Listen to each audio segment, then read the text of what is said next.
Hi hello ಎಲ್ಲರಿಗೂ ನಮಸ್ಕಾರ. Welcome to my YouTube channel ಕನ್ನಡತಿಯ ಕಥಾಸುಧ. ನಾನು ನಿಮ್ಮ ರೂಪ ಕನ್ನಡತೆ. ದಯಮಾಡಿ ಸಬ್ಸ್ಕ್ರೈಬ್ ಮಾಡಿ, ಲೈಕ್ ಮಾಡಿ, ಕಮೆಂಟ್ ಮಾಡಿ, ಇತರರಿಗೂ ಶೇರ್ ಮಾಡಿ. ಪ್ರೇಮ ಸಂಗಮ ಭಾಗ 34. ತಾತ ಮೊಮ್ಮಗನ ಉಪಾಯ ಟುಸ್ ಆಗಿತ್ತು. ಹೊಸದಾಗಿ ಉಪಾಯ ಮಾಡಿಕೊಂಡು ಫಿಲ್ಮ್ ನೋಡಲು ಬಂದಿದ್ದರು ಎಲ್ಲ. ಅದು ಸಹ ದೆವ್ವದ ಚಿತ್ರಕ್ಕೆ. ಏನು ಮೂವಿ ಅಪ್ಪ ಇದು? ಪೋಸ್ಟರ್ ನೋಡಿದರೆ ದೆವ್ವದ ಮೂಗಿ ಅನ್ನಿಸ್ತಾ ಇದೆ ಎಂದಳು ಆರತಿ ಪೋಸ್ಟರ್ ನೋಡಿಯೇ. ಅದು ಹೊಸಬರ ಚಿತ್ರ ಕಣಮ್ಮ, ಅವಳ ಹೆಜ್ಜೆ ಅಂತ. ತುಂಬ ಒಳ್ಳೆ ಮೂವಿ, ಕಾಮಿಡಿ, ಒಳ್ಳೆ ಸಂದೇಶ ತುಂಬ ಇದೆ ಅಂತ. ಅದಕ್ಕೆ ನೋಡೋಣ ಅಂತ ಎಂದು ಅವಳ ಬಿಟ್ಟು ಅಲ್ಲಿಂದ ಸರಿದವರು ಟಿಕೆಟ್ ತೆಗೆದುಕೊಂಡು ಬಂದರು. ನೋಡು, ಮೂವಿ ರಿವ್ಯೂ ತುಂಬ ಚೆನ್ನಾಗಿದೆ, ಹೋಗೋಣ ಎಂದು ಅವಳು ಮಾತನಾಡಲು ಬಿಡದೆ ಮುಂದೆ ನಡೆದರು. ಮೊಮ್ಮಗನ ತೋಳಲ್ಲಿ ಹಿಡಿದು, ಹೆಂಡತಿಯ ಕೈ ಹಿಡಿದು. ಮೂವಿ ಚೆಂದ ಇದೆ ಅಂತೆ, ಆ ದೆವ್ವ ನೋಡಿದರೆ ಹೊಟ್ಟೆ ಒಳಗೆ ಗುಸುಗುಸು ಅಂತಿದೆ ಎಂದು ಗೊಣಗುವಾಗ, ಏನೋ ದೆವ್ವ ಅಂದರೆ ಭಯನಾ ಎಂದ ವಿಷ್ಣು ಅವಳ ಪಕ್ಕದಲ್ಲಿ ನಿಂತು. ದೆವ್ವ ನನಗೆ, ಸುಮ್ಮನೆ ಬನ್ನಿ, ತಮಾಷೆ ಮಾಡಬೇಡಿ ಎಂದು ಮೂತಿ ತಿರುವಿ ನಡೆದಳು ಮುಂದೆ. ಮನದಲ್ಲಿ ಡಬಡವ ಇದ್ದೇ ಇತ್ತು. ಇವರು ಒಳಗೆ ಬರುವಾಗಲೇ ಗಿರೀಶ್, ಮಂಗಳ, ಮುದ್ದು, ಹಾರಿ ಎಲ್ಲ ಮಾತನಾಡಿಕೊಂಡು ಅಕ್ಕಪಕ್ಕ ಕುಳಿತು 2 ಚೇರ್ ಮಾತ್ರ ಬಿಟ್ಟಿದ್ರು ಇವರಿಗೆ. ಅಪ್ಪ, ನಾನು ನಿಮ್ಮ ಪಕ್ಕ, ನನಗೆ ಭಯ ಅಂತ ಗೊತ್ತು ಅಲ್ವಾ ಎಂದಳು ಆರತಿ ಅಪ್ಪನ ಎದುರು ಮುಖ ಊದಿಸ್ಕೊಂಡು.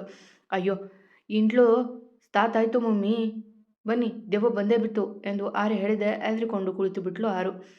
ವಿಷ್ಣು ಸಹ ಅವಳ ಪಕ್ಕ ಕುಳಿತ. ಲೈಟ್ ಎಲ್ಲ ಆಫ್ ಆಗಿ ಸಿನಿಮಾ ಶುರುವಾಗಿತ್ತು. ಮೊದಲ ಎಂಟ್ರಿಯಲ್ಲೇ ಮೂಡಲ ಮನೆಯಲ್ಲಿ ದೆವ್ವದ ಕಾಟ ಶುರುವಾಗಿತ್ತು. ಹಾಗೆ ಸಿನಿಮಾ ಸಾಗುತ್ತಿತ್ತು.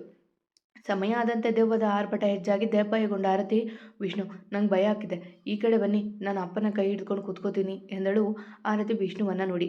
ಅಯ್ಯೋ, ನನಗೂ ಭಯ ಆಗ್ತಿದೆ, ನಾನು ಹೀಗೆ ಕುಳಿತಿಲ್ವಾ, ಅಷ್ಟಕ್ಕೂ ನನ್ನ ಪಕ್ಕ ಇರೋದು ನನ್ನ ಮಗ, ಅವನಿಗೆ ಭಯ ಆದರೆ ಅವನ ಅಪ್ಪನ ಕೈ ಹಿಡ್ಕೋಬೇಕು ಅಲ್ವಾ ಎಂದು ಮೂತಿ ತಿರುವಿದ ವಿಷ್ಣು. ವಿಷ್ಣು, ತಮಾಷೆ ಮಾಡಬೇಡಿ, ನಂಗೆ ತುಂಬ ಭಯ ಆಗ್ತಿದೆ ಎಂದು ಆರತಿ ಹೇಳಿದಾಗ, ನೋಡು, ಹೀಗೆ ಮಾಡ್ತಾ ಕುಳಿತರೆ ಭಯ ಆಗೋದಿಲ್ಲ, ಯಾವುದೋ ಬುಕ್ಕಲ್ಲಿ ಓದಿದ್ದು ಎಂದು ಅವ ಬೆರಳುಗಳ ಒಂದಕ್ಕೊಂದು ಉಜ್ಜುತ್ತಾ ಹೇಳಿದಾಗ ಅವನನ್ನೇ ಕೆಕ್ಕರಿಸಿಕೊಂಡು ನೋಡಿದ್ಲು ಆರು. ಮತ್ತೆ ಆವಾಗಲೇ ನಂಗೆ ಭಯ ಆಗೋದೇ ಇಲ್ಲ, ಹಾಗೆ ಹಿಂಗೆ ಅಂದೆ ಎಂದು ವಿಷ್ಣು ನಕ್ಕಾಗ ಅವನ ಕೆಕ್ಕರಿಸಿ ನೋಡಿ, ಮಗನೇ, ನಾನು ನಿನ್ನ ಜೊತೆ ಬರಲಾ, ನನ್ನ ತೊಡೆಯ ಮೇಲೆ ಕುಳಿತುಕೊಂಡು ಮೂವಿ ನೋಡ್ತೀಯಾ ಎಂದು ಮಗನ ಮನ ಒಲಿಸಲು ನೋಡಿದ್ಲು ಆರತಿ. ನೋ ಮಮ್ಮಿ, ನಾನು ಅಜ್ಜ ಜೊತೆ ಇದ್ದೀನಿ ಅಲ್ಲ, ಬೇಕಿದ್ದರೆ ನೀವು ಅಪ್ಪನ ತೊದೆ ಮೇಲೆ ಕೂತ್ಕೊಂಡು ನೋಡಿ ಎಂದು ದೊಡ್ಡದಾಗಿ ಸಲಹೆ ಕೊಟ್ಟಿದ್ದ ಮುದ್ದು ಆರ್ಯ. ಅವನ ಮಾತಿಗೆ ಗಿರೀಶ್, ಮಂಗಳ ಇಬ್ಬರು ಮುಸಿ ಮುಸಿ ನಕ್ಕರು. ಆರತಿ ವಿಷ್ಣು ಮುಖ ನೋಡಿಕೊಂಡ್ರು. ಮಗನೇ ಪ್ಲೀಸ್, ನನಗೆ ಭಯ ಆಗ್ತಿದೆ, ನಾನು ಅಲ್ಲಿ ಬರ್ತೀನಿ ಎಂದು ಮುದ್ದಾಗಿ ಕೇಳಿದಳು ಕಣ್ಣು ಕಿರಿದಾಗಿಸಿ. ನೋವೇ ಪಪ್ಪ, ನಿಮ್ಮ ತೊದೆ ಮೇಲೆ ಮಮ್ಮಿ ಕೂಸ್ಕೊಳ್ಳಿ ಎಂದು ಫೈನಲ್ ಆಗಿ ಹೇಳಿದ ಆರ್ಯ ತಾನೇ ತಾತನ ಕೈ ಹಿಡಿದು ಕುಳಿತಿದ್ದೆ ಪೆಚ್ಚಾಗಿ ಅಪ್ಪನ ನೋಡಿದ್ಲು ಆರತಿ.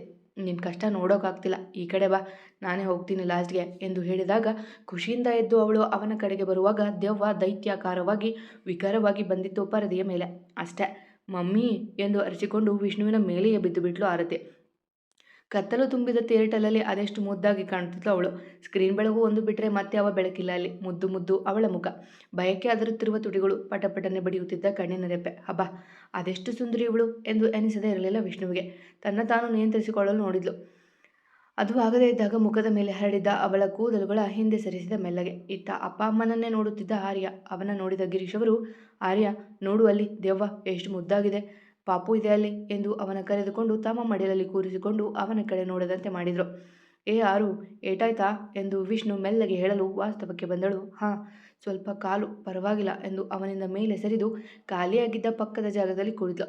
ಈಗಂತೂ ಹುಡುಗಿ ದೆವ್ವವನ್ನೇ ನೋಡುತ್ತಿಲ್ಲ. ಪದೇ ಪದೇ ಅವಳ ಕಣ್ಣುಗಳು ತನ್ನ ಮುದ್ದು ಗಂಡನ ಮೇಲೆ ಹರಿದಾಡುತ್ತಿದ್ವು. ಮಮ್ಮಿ, ದೆವ್ವ ಎಷ್ಟು ಕ್ಯೂಟ್ ಅಲ್ಲ ಎಂದು ಆರ್ಯ ಹೇಳಿದಾಗ ತಲೆ ಆಡಿಸಿ ಅವನನ್ನು ಕರೆದುಕೊಂಡು ತನ್ನ ಮೇಲೆ ಕೂರಿಸಿಕೊಂಡ್ಳು. ಆರು, ಫಿಲ್ಮ್ ಮುಗೀತು, ಇವಾಗ ಮಗ ನೆನಪಾದ್ನ ಎಂದು ಮಗಳ ಕಾಲೆಳೆದ್ರು ಮಂಗಳ. ಮಗಳ ಜೀವನ ಸರಿ ಹೋದರೆ ಸಾಕೆಂದು ತಮ್ಮ ಕೈಲಾದ ಪ್ರಯತ್ನ ಮಾಡುತ್ತಿದ್ರು ಆ ಇಬ್ಬರು. ಅಮ್ಮ, ನಾನು ದೆವ್ವ ನೋಡಲೇ ಇಲ್ಲ ಎಂದು ಹಲ್ಲು ಬಿಟ್ಟು ಮೇಲೆದ್ದು ತಾನೇ ಮೊದಲಾಗಿ ಓಡಿದಳು. ಪಪ್ಪ, ಮಮ್ಮಿ ಎಷ್ಟು ಹೆದಲಿದ್ದಾಳೆ ನೋಡಿ, ಪಾಪ ಅಲ್ಲ ಎಂದು ಆರು ಹೇಳಿದಾಗ ಅವನ ಎತ್ತಿಕೊಂಡು ಆಚೆ ನಡೆದ ವಿಷ್ಣು. ಎಲ್ಲಿಗೋದ್ಲಿ ಇವಳು ಎಂದು ನೋಡುತ್ತಿದ್ದ ಅತ್ತಿತ್ತ. ಅಷ್ಟರಲ್ಲಿ ಭಯದಿಂದ ಹೆದರಿ ಅವನ ಅಪ್ಪಿದಳು ಆರತಿ ಓಡಿ ಬಂದು. ಏನಾಯ್ತು ಮಮ್ಮಿ, ಯಾಕೆ ಓಡಿ ಬಂದೆ ಎಂದು ಆರೆ ಕೇಳುವಾಗ ಹಿಂದೆ ಬಂದ 4 ಜನ ದಾಂಡಿಗರು ನೋಡಿ ಮುಷ್ಟಿ ಕಟ್ಟಿದ ವಿಷ್ಣು. ಏನೇ ಗುಬ್ಬಿ ಮರಿ, ಹೆದರಿಕೊಂಡು ಗೂಡು ಸೇರಿದೀಯಾ ಎಂದು ಮುಂದೆ ಬಂದವನೊಬ್ಬ ಅವಳ ಮುಟ್ಟಲು ಹೋದಾಗ ಅವನ ಕೈ ಹಿಡಿದು ತಿರುಗಿಬಿಟ್ಟ ವಿಷ್ಣು. ಏನಾಯ್ತು ಆರು ಎಂದ ವಿಷ್ಣು ಇನ್ನೊಂದು ಕೈಯಲ್ಲಿ ಅವಳ ತಲೆ ಸವರುತ್ತಾ.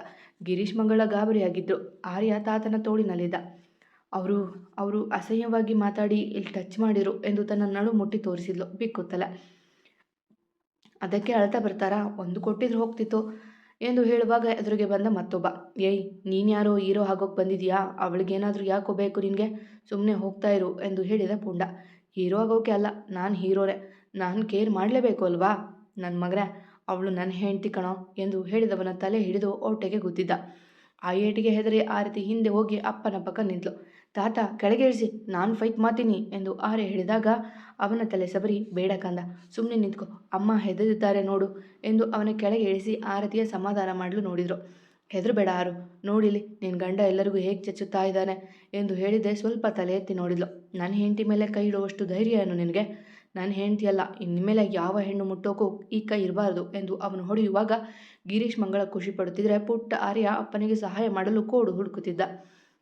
ಏಯ್, ಬಿಡು ಅವನನ್ನು, ಇಲ್ಲ ಕೊಂದು ಬಿಡ್ತೀನಿ ಎಂದು ಇನ್ನೊಬ್ಬ ದೊಡ್ಡ ಕೋಲು ತೆಗೆದುಕೊಂಡು ವಿಷ್ಣುವಿನ ಹಿಂದಿನಿಂದ ಹೊಡೆಯಲು ಬಂದಾಗ ಹೆದರಿ ಅವನನ್ನು ಪಕ್ಕಕ್ಕೆ ಕರೆದುಕೊಂಡು ಅಪ್ಪಿದ್ಲು ಆರತಿ. ಆರ್ಯ ಕೈಗೆ ಸಿಕ್ಕ ಜ್ಯೂಸ್ ಬಾಟಲ್ ತೆಗೆದುಕೊಂಡು ಅವನ ಕಾಲಿಗೆ ಬಾರಿಸಿಬಿಟ್ಟಿದ್ದ. ಅಯ್ಯೋ ನನ್ನ ಕಾಲು ಎಂದು ಕಾಲಿಗೆ ಚುಚ್ಚಿದ ಗ್ಲಾಸ್ ಪೀಸ್ ನೋಡುತ್ತಿದ್ದ ಅವ. ನನ್ನ ಪಪ್ಪಗೆ ಹೊಲಿಯೋಕೆ ಬತ್ತೀಯಾ ನೀನು? ಬ್ಯಾಡ್ ಬಾಯ್ ಅಂಕಲ್ ಎಂದು ಮತ್ತೊಂದು ಬಾರಿ ಹೊಡೆದಾಗ ಓಡಿ ಬಂದು ಅವನ ಎತ್ತಿಕೊಂಡ್ರು ಗಿರೀಶ್. ಬಿಡಿ ತಾತ, ಅವನು ನನ್ನ ಅಪ್ಪನಿಗೆ ಹೊಡೆಯೋಕೆ ಬರ್ತಾನೆ ಎಂದು ಕೋಪದಿಂದ ಆರ್ಯ ನುಡಿಯುವಾಗ ಮತ್ತೊಬ್ಬ ಓಡಿ ಬಂದು ಆರ್ಯನ ಹೊಡೆಯಲು ಬಂದ. ಆದರೆ ಆಗಬೇಕಲ್ಲ, ಅವನ ಅಮ್ಮ ಇದ್ಲು ಅಲ್ಲಿ. ಅವನಿಗೆ ಬೀಳಬೇಕಾದ ಏಟು ಅವಳ ಕೈಗೆ ಬಿದ್ದಿತ್ತು. ರಭಸವಾಗಿ ಹೊಡೆತ ಬಿದ್ದ ಕಾರಣ ಅಂಗೈ ಚರ್ಮ ಕಿತ್ತು ಹೋಗಿತ್ತು. ಆರು, ಮಮ್ಮಿ ಎಂದು ಮಂಗಳ, ಗಿರೀಶ್, ಆರ್ಯ ಮೂವರು ಒಟ್ಟಿಗೆ ಕೂಗಿದಾಗ ಓಡಿ ಬಂದ ವಿಷ್ಣು ಅವರತ್ತ. ಅಷ್ಟರಲ್ಲೇ ಜನ ಸೇರಿ ಸೆಕ್ಯೂರಿಟಿಗಳು ಓಡಿ ಬಂದಿದ್ರು. ಏಯ್, ನೋಡ್ಕೋತೀನಿ ಕಾಣೋ ನಿನ್ನ ಎಂದು ಕೂಗಿದ್ರು ಅವರು. ಹೋಗೋ ಕೇಡಿ, ನನ್ನ ಪಪ್ಪ ಸೂಪರ್ ಸಾಲ್ ಎಂದು ಆರು ಹೇಳಿದಾಗ ಅವನ ಎತ್ತಿಕೊಂಡ ವಿಷ್ಣು ಆರತಿಯ ಕೈ ಹಿಡಿದು ತಮ್ಮ ಕರ್ಚೀಫ್ ತೆಗೆದು ಕಟ್ಟುತ್ತಿದ್ದರು. ಗಿರೀಶ್, ತುಂಬ ನೋವಾಗ್ತಿದೆಯಾ ಮಗಳೇ ಎಂದು ಕೇಳಿದವರ ಕಣ್ಣುಗಳಲ್ಲಿ ತುಂಬಿದ್ವು. ಆ ಕಣ್ಣೀರಲ್ಲಿ ನೋವಿತ್ತು. ಇಲ್ಲಪ್ಪ, ನೀವ್ಯಾಕೆ ನೊಂದ್ಕೋತೀರಾ? ಏನೂ ಆಗಿಲ್ಲ ಎಂದು ಕೈ ಹಿಂದೆ ತೆಗೆದುಕೊಂಡ್ಳು. ನೋಡು ಎಷ್ಟು ರಕ್ತ ಬರ್ತಿದೆ, ಕರ್ಚೀಫ್ ಊರಿ ಕೆಂಪಾಗಿದೆ. ಏನೂ ಆಗಿಲ್ಲ ಅಂತೀಯಲ್ಲಮ್ಮ, ನಡಿ ಹಾಸ್ಪಿಟಲ್ಗೆ ಹೋಗೋಣ ಎಂದು ಮಂಗಳ ಅವರು ಹೇಳಿದಾಗ ಒಮ್ಮೆ ತಲೆ ಎತ್ತಿ ವಿಷ್ಣುವನ್ನು ನೋಡಿದ್ಲು. ದೊಡ್ಡಿದು ನೀನು, ಜೋರಾಗಿ ಗಾಳಿ ಬಂದರೆ ಹಾರಿ ಹೋಗ್ತಾಳೆ, ಅವನನ್ನು ಕೈಯಲ್ಲಿ ತಡೆಯೋಕೆ ಹೋಗಿದ್ದಾಳೆ, ನಾನ್ಸೆನ್ಸ್ ಎಂದು ಬೈದಾಗ ಮೊಗ ಕೆಂಪಾಗಿತ್ತು ಅವಳದು ಕೋಪಕ್ಕೆ. ಏನು ಮುಖ ನೋಡ್ತಿದ್ಯಾ ಎಂದು ಗದರಿ ಮಗನನ್ನು ಗಿರೀಶ್ ಅವರ ಕೈಗೆ ಕೊಟ್ಟು, ಮವ ನೀವೆಲ್ಲ ಕಾರಲ್ಲಿ ಕೂತಿರಿ ಎಂದು ಕೀ ಅವರ ಕೈಗೆ ಕೊಟ್ಟು ಮುಂದೆ ನಡೆದ. ಅಯ್ಯೋ, ನನಗೇನು ಕಾಲಿಗೆ ಏಟಾಗಿಲ್ಲ, ನಡೆದುಕೊಂಡು ಬರ್ತೀನಿ ಎಂದು ಅವಳು ಹೇಳುತ್ತಿದ್ರು ಕೇಳದೆ ಮಾಲ್ ಎದುರಿಗೆ ಇದ್ದ ಪುಟ್ಟ ಕ್ಲಿನಿಕ್ ಕಡೆ ನಡೆದ. ಅಬ್ಬಾ, ಒಂದು ಚಿಕ್ಕ ಗಾಯ ಅಷ್ಟೇ, ಇಷ್ಟೊಂದು ಯೋಚನೆ ಮಾಡ್ತಿದ್ರೆ ನೀವು ಎಂದು ಹೇಳುತ್ತಿದ್ದವಳ ಕೆಕ್ಕರಿಸಿ ನೋಡಿದ. ಅಷ್ಟೇ, ಕುಯ್ ಕುಯ್ ಎನ್ನುತ್ತಿದ್ದವಳು ಸುಮ್ಮನಾದ್ಲು. ಏನಾಗಿದೆ? ಏನಾದರೂ ಸೀರಿಯಸ್? ಸ್ಟ್ರೆಚರ್ ಕೊಡ್ಲಾ ಎಂದು ನರ್ಸ್ ಒಬ್ಬರು ಕೇಳಿದಾಗ, ಬೇಡ, ಡಾಕ್ಟರ್ ಎಲ್ಲಿ ಎಂದು ಕೇಳಿದಾಗ ಕೈ ತೋರಿದ್ರು ಅವರು. ಅಲ್ಲಿಗೆ ನಡೆದವ ಚಿಕ್ಕದಾಗಿ ಬ್ಯಾಂಡೇಜ್ ಮಾಡಿಸಿದ. ಇವಾಗ ಹೋಗೋಣವಾ ಅಥವಾ ಇದಕ್ಕೂ MRI ಮಾಡಿಸ್ಬೇಕಾ ಎಂದು ಆರತಿ ಕೋಪದಿಂದ ಕೇಳಿದಾಗ ಅವಳನ್ನೇ ಕೆಕ್ಕರಿಸಿ ನೋಡಿದವ, ಡಾಕ್ಟರ್, ಒಂದು ಆ್ಯಂಟಿಸೆಪ್ಟಿಕ್ ಇಂಜೆಕ್ಷನ್ ಹಾಕಿಬಿಡಿ, ಸುಮ್ಮನೆ ರಿಸ್ಕ್ ಯಾಕೆ ಅಲ್ವಾ ಎಂದು ಹೇಳಿದಾಗ ತಬ್ಬಿ ಬಾದವಳು, ಬೇಡ ಡಾಕ್ಟರ್, ನನಗೇನೂ ಆಗಿಲ್ಲ, ಐ ಆಮ್ 100% ಫೈನ್ ಎಂದಳು ಗಾಬರಿಯಿಂದ. ಆದರೂ ಯಾಕೆ ರಿಸ್ಕ್ ಡಾಕ್ಟರ್ ಎಂದ ವಿಷ್ಣು ಹೇಳುವಾಗಲೇ ಮೇಲೆದ್ದು ಅವನ ಹಿಂದೆ ಬಂದವಳು, ನೀವು ಹಣ ಕೊಟ್ಟು ಬನ್ನಿ, ಆರೇ ಅಳ್ತಾನೆ, ನಾನು ನಿಲ್ಲಲ್ಲ ಅದಕ್ಕೆ ಎಂದು ಅಲ್ಲಿ ನಿಲ್ಲದೆ ಓಡಿದಾಗ ಅವನ ಗಂಭೀರ ವದನದಲ್ಲೂ ನಗು ಅರಳಿತ್ತು. ಥ್ಯಾಂಕ್ ಯು ಡಾಕ್ಟರ್ ಎಂದು ಹೇಳಿ ಆಚೆ ಬಂದಾಗ ಡಾಕ್ಟರ್ ಸಹ ನಕ್ಕು ಬಿಟ್ರು. ಮಮ್ಮೆ, ಯಾಕೆ ಓದಿ ಬರ್ತಾ ಇದ್ದೀರಾ, ಏನಾಯ್ತು ಎಂದು ಆರ್ಯ ಕೆಳಗಿಳಿದು ಬಂದು ಕೇಳಿದ. ಅವಳು ಓಡಿ ಬಂದದ್ದು ನೋಡಿ, ಅದು ನಿಮ್ಮ ಅಪ್ಪ ಹೊತ್ಕೊಂಡು ಬಂದು ಬಿಡ್ತಾರೆ ಅಂತ, ನಡಿ ನಡಿ ಕಾರತ್ತು ಹೋಗೋಣ ಇಲ್ಲಿಂದ ಎಂದು ಅವನ ಎತ್ತಿಕೊಂಡು ಮುಂದಿನ ಸೀಟಲ್ಲಿ ಕುಳಿದು ಬಿಟ್ಲು. ಅಮ್ಮ, ತುಂಬ ನೋವಾಗ್ತಾ ಇದೆಯಾ? ಸಾಲಿ ಮಮ್ಮಿ, ನನ್ನಿಂದ ನಿನಗೆ ಹಲ್ತಾತು ಎಂದು ಮುದ್ದ ಕಂದ ಕೇಳಿದಾಗ ಅವನ ಎದೆಗಪ್ಪಿಕೊಂಡು, ಇಲ್ಲ ಕಣೋ, ನಿನ್ನಿಂದ ನನಗೆ ಖುಷಿ ಅಷ್ಟೇ ಸಿಗೋದು ಯಾವಾಗಲೂ ಎಂದು ಹೇಳುವಾಗ ವಿಷ್ಣು ಸಹ ಬಂದು ಕುಳಿತ. ಚಾಂಪ್, ಮನೆಗೆ ಹೋಗಿ ಮಾತಾಡೋಣ ಎಂದು ಹೇಳಿದವ ಕಾರ್ ಸ್ಟಾರ್ಟ್ ಮಾಡಿದರೆ ಎಲ್ಲ ಸುಮ್ಮನೆ ಕುಳಿತಿರು. ಕಾರ್ ಮನೆಯ ದಾರಿ ಹಿಡಿದಿತ್ತು. ಮತ್ತೆ ಸಿಗುವ. ಕಥೆ ಇಷ್ಟ ಆದರೆ ಕಮೆಂಟ್ ಹಾಕಿ, ಜಾಸ್ತಿ ಇಷ್ಟ ಆದರೆ ಸಬ್ಸ್ಕ್ರೈಬ್ ಆಗಿ. ಎಂದಿನಂತೆ ನಿಮ್ಮ ಪ್ರೀತಿ, ಕಮೆಂಟ್, ಪ್ರೋತ್ಸಾಹದ ನಿರೀಕ್ಷೆಯಲ್ಲಿ ನಾನು ನಿಮ್ಮ ರೂಪಕ ನಡತೆ. ಪ್ರೀತಿಯಿಂದ ಕತೆ ಕೇಳಿ ಪ್ರೋತ್ಸಾಹ ಕೊಡ್ತಿರೋ ಪ್ರತಿಯೊಬ್ಬರಿಗೂ ನನ್ನ ತುಂಬು ಹೃದಯದ ಧನ್ಯವಾದಗಳು.